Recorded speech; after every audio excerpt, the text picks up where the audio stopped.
नमस्कार. राधाश्रीचे बोल. माझं नाव आहे अनुराधा भिडे. आज मी एक होता कारभार हे वीणा गवाणकर यांनी लिहिलेलं पुस्तक वाचणार आहे. मी डॉक्टर बाग फ्लॉवर रेमेडीचे क्लासेस घेते आणि डॉक्टर बाग यांनी ज्या 38 पुष्पौषधींचा शोध लावला त्यातलं एक नाव आहे एल्म. एल्म हे व्यक्तिमत्व असलेले असे मला भावलेले डॉक्टर कारभार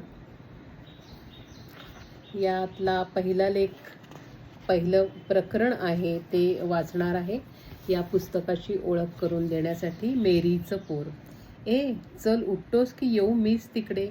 मोझेस बाबांची दमबाज हाक ऐकून ते काळं बारकं पोर दचकून उठलं. अजून पुरतं उजाडलंही नव्हतं, पण मोझेस बाबाला कुठला तेवढा धीर. तुझ्या एवढी पोरं बघ कशी धारा काढतात, गुरं राखतात, कोंबड्या डुकरांची देखभाल करतात, पण तुझे हे असले काड्यामुड्यांचे हातपाय आणि हे असलं मुकं तोंड, काय होणार तुझं ते देवासच ठाऊक. नका हो असं करवादू. सुजनबाई आपल्या नवऱ्याला मोझेसला चुचकारत म्हणाली. केवढंसं पोरते, काल दिवसभर काम करून थकलंय, पण मला शेतात कोण मदत करील. खिशात ना पैसा ना अडका, लागवडही नीट झालेली नाही. अशा आळसाने उभ्या पिकाची नासाडी व्हायची. मोझेस बाबा कुरकुरले. काही काळजी करू नका, ईश्वर कृपेने सारं ठीक होईल. अहो हा दुबळा पोर सुद्धा बघा, काही दिवसांनी कसा ठणठणीत होईल तो. हो होईल. एक घोडा होता, तोही या पोरापायी गमावला.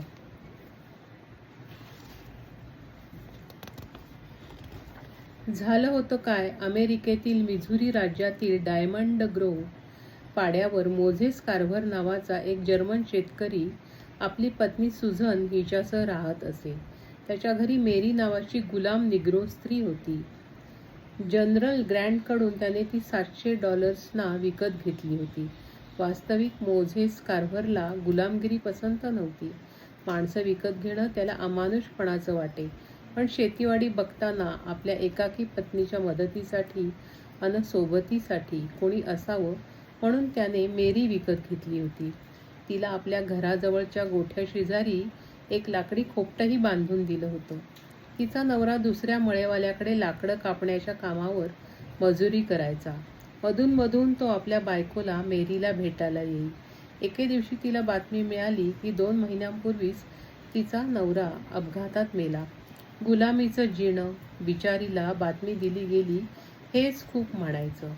दुःखाचे कड सुकतात न सुकतात तोच एका रात्री मेरीच्या किंकाळ्यांनी डायमंड ग्रोव्ह दचकून उठले. 1860-62च्या सुमाराची ही घटना. गुलामांना पळवून विकायचं हा मोठा तेजीचा धंदा झाला होता.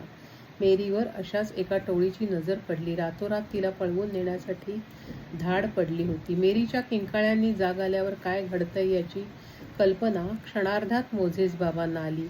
ते आपली बंदूक सरसावून मेरीच्या खोपटाकडे धावले, पण उशीर झाला होता. दूरवर जाणारा घोड्यांच्या टापांचा आवाज ऐकत ते हताश होऊन नुसतेच उभे राहिले. सुझनबाई घराबाहेर आल्या. मेरीच्या खोपटापाशी जाण्याचं त्यांच्यात त्राण नव्हतं. मोझेस बाबांचा आधार घेऊन त्या कशाबशा खोपटाकडे गेल्या. मेरीच्या मोठ्या मुलीला त्या धाडीत जिव्हारी मार बसला होता. ती शेवटचे आचके देत होती. मधला मुलगा जिम अजूनही थरथर कापत अंधाऱ्या कोपऱ्यात लपून होता. धाकटा 2 महिन्यांचा पोर आणि मेरी यांना पळवून नेण्यात आलं होतं. त्या रात्री त्या खेड्यातले बरेच निग्रो गुलाम पळवले गेले. कारभार शेतकऱ्याने गावकऱ्यांच्या मदतीने मेरीची व तिच्या बाळाची सुटका करण्याचा प्रयत्न केला. त्यासाठी त्याने आपल्या शेताचा तुकडा देऊ केला, उमदा घोडा देऊ केला. त्या उमद्या घोड्याच्या मोबदल्यात तो परत काय मिळवू शकला, तर मेरीचा 2 महिन्यांचा मरणोन्मुख मुलगा. मेरी नाहीच. साऱ्यांनीच त्या मुलाची आशा सोडली होती. जेमतेम श्वासोच्छ्वास करणारं ते काळं मुटकुळं कोणत्या घटकेला आचका देईल सांगता येत नव्हतं. पण सुझनबाईंनी आशा सोडली नाही. त्यांच्या शुश्रूषेला फळ आलं. तो मरणोन्मुख जीव पुन्हा तग धरू लागला. त्याचा तो छाती फोडून बाहेर पडणारा खोकला आणि घुसमटणारा दुबळा श्वास पाहून कोणाला वाटलंही नसतं की हे पोर जगेल. फक्त सुजनबाई मात्र जीवापाड काळजी घेऊन मेरीचं पोर जगवत होत्या. त्यांच्या दीर्घ परिश्रमांना यश आलं. त्या पोराने जीव धरला. तो हळूहळू चालू लागला, खाऊ लागला. पण वारंवार उसळणाऱ्या भयानक खोकल्याच्या उबळीने त्याचं स्वरयंत्र साफ बिघडलं होतं. त्याला बोलता येत नव्हतं. मेरीचं पुढे काय झालं हे कधीच कोणाला कळलं नाही. त्या उत्तम उमद्या घोड्याच्या बदल्यात परत मिळवलेला मेरीचा दमेकरी दुबळा मुका पोर मात्र कारभारच्या घरात वाढत होता. त्याच प्रसंगाची मोझेस बाबांना आठवण झाली. सुजनबाईंच्या त्या शुश्रूषेत देखभालीत त्यांचाही वाटा होता. मेरीला त्यांनी गुलाम म्हणून कधीच वागवलं नव्हतं. मेरीच्या या पोराबद्दल त्यांना ममता होती. ही ममता सुजनबाई जाणून होत्या. जरूर कळवा कसं वाटलं हे रीडिंग. तुम्हीही वाचा. एक होता कारभार. आपल्या मुलांना वाचून दाखवा.